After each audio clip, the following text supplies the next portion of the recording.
In the myth of the bed of Procrustes, this guy, somewhere near ancient Athens, he would invite visitors to sleep in his house for a night in an iron bed.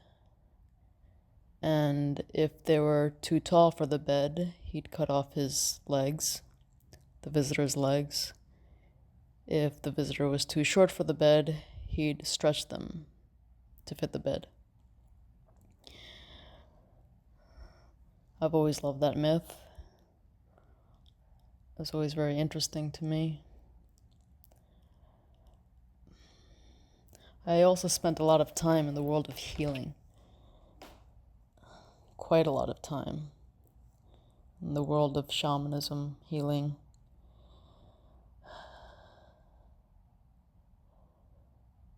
And consciously or unconsciously, in that world, there's a lot of similarities, I would say.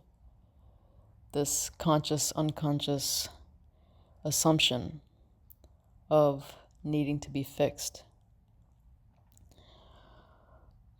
There's you now, and the you want to be, that with enough work, with enough courage, with enough sweat, say, you'll get to where you want to be. And that's not necessarily a conscious assumption, though sometimes it is, but subtle beliefs.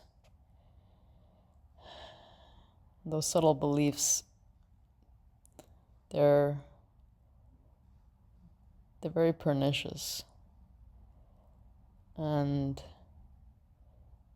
kind of at the level of the body.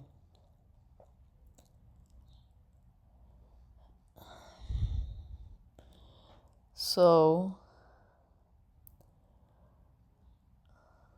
I was talking to someone yesterday, a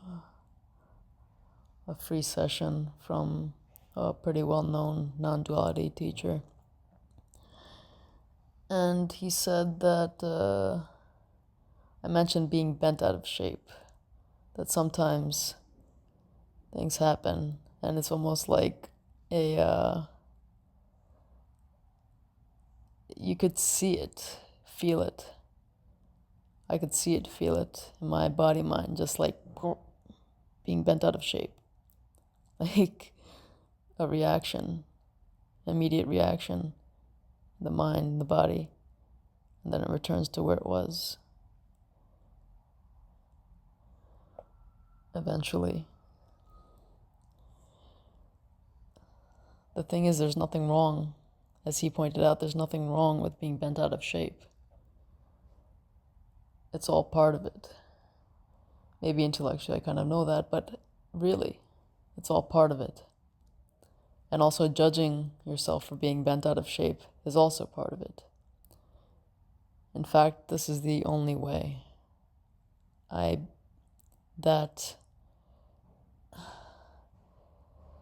this is the only way